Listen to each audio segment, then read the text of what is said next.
The sun shines brightly in the village as Christy, a young vibrant woman with a heart full of excitement, gets married in a colorful and joyous traditional ceremony. Her father, proud and a man of tradition, presents her with a pregnant goat as a wedding gift, a gesture symbolizing prosperity and fertility. Her mother, with teary eyes, hands over a set of traditional cooking utensils, symbolizing the wisdom of homemaking passed from one generation to another. Christy and her husband Emeka are overwhelmed with happiness. They accepted the gift and thanked their parents. Christy's father: "This goat, my daughter, will bring you good fortune in your new home. Take care of it." Christy's mother: "These tools will guide you in nurturing your family just as I nurtured you." The young couples leaves for the city, but Christy, not wanting to bother herself with the goat in the urban environment, leaves it behind in the care of her mother-in-law in the village. Christy believes the goats will be well cared for and promises to return soon. Not long after Christy leaves, the Umuada, the group of first daughters in the village, gathered at Christy's in-laws' house. According to their tradition, the goat given at a wedding must be slaughtered and shared among the first daughters in the village. They insist that Christy's goat, despite being pregnant, should not be an exemption. The Umuada leader: "The tradition is clear. The goat must be ours. It has always been so." The mother-in-law: "This goat is pregnant. I won't allow it. We must honor the new life inside it." The Umuada leave, upset, but the mother-in-law stands her ground, insisting that the goat must give birth before anything else is decided. Back in the city, Christy begins to adapt to her new life as a wife. The city is bustling, and she and Emeka settled into a routine. Several months passed, and Christy found out she is pregnant. Joy fills their small apartment, and she calls her family to share the news. Unknown to her, the goat in the village has also become visibly pregnant. Few months later, tragedy strikes. The goat in the village gives birth prematurely, but the kid died soon after. The village whispers of bad omens and ill luck, and the Umada insists again that the goat should be slaughtered, calling it misfortune, a sign that tradition has been violated. Umada leader said, "This is a cause for ignoring tradition. The goat should have been ours." Mother-in-law said, "No, the goat's life is not to be sacrificed. There is a greater purpose in all of this." In the city, Christy's pregnancy progresses.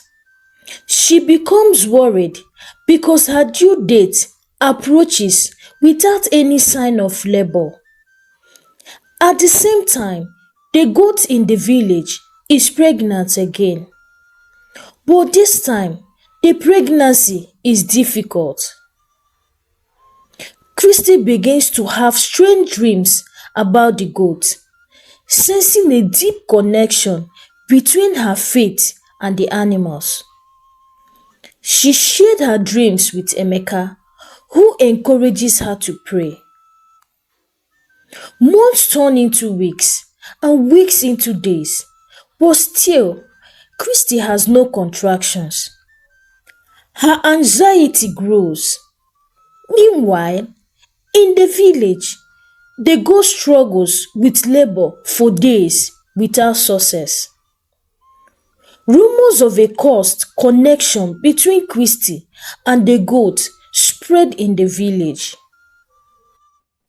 Christy told the husband, "Why aren't I gone into labor? Is there something going on?" Emeka said, "We must trust and have faith. Let's pray together and do what we can." Christy and Emeka engaged in deep prayer, holding hands, seeking a higher power to break any barrier that might be preventing the birth of their child. One stormy night, Christy wakes Emeka, determined to do something. She exercises, walking around the house with him, reciting prayers. Suddenly, she feels the first pangs of labor. At that same moment in the village, the goat collapses, struggling in its final hours. Both Christy and the goat go into labor at the same time. In a switch of pain and courage, Christy delivers a beautiful baby girl just as the clock strikes midnight. Simultaneously, the goat in the village gives birth, but it dies moments after, followed by its newborn kid's death.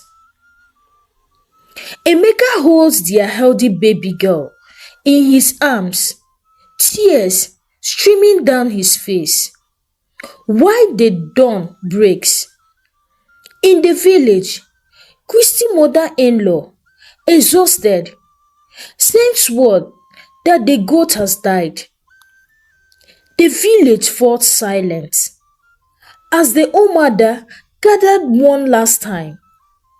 The mother-in-law, seeing the death of the goat and its kid as a symbolic act, declares that the tradition has been fulfilled by the greater power guiding them all. Months later, Christy returns to the village, her baby in her arms. She visits the grave of the goat and its kid, realizing the strange connection they shared. The village welcomes her, and the Umada, humbled, asks for her forgiveness. The Umada leader said, "We saw the mystery and we cannot explain it. Tradition bends for you, Christy. There is something powerful about your faith." Christy said, "Tradition and faith do not always have to clash. I have learned that life and its mysteries must be honored, even when we don't understand them." Years later, Christy's daughter, now a lively toddler, is presented with a goat at another family ceremony. This time, the goat is blessed by the Umwada and allowed to live.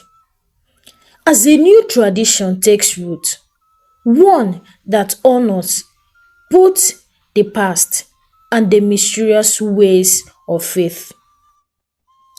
Thank you for watching this story. Please let me know what you think about this story and share with me what morals you could pick from this story. Most importantly, this extended story not only explores the struggle between tradition and modernity, but also highlights the importance of resilience, faith, and the courage to break circles when necessary. It's about embracing the unknown and finding balance between inherited customs and the calls for passionate change. So please do well to share with your loved ones and like this story also. Subscribe to this YouTube channel if you've not done so. Until I bring another story to your way. Bye.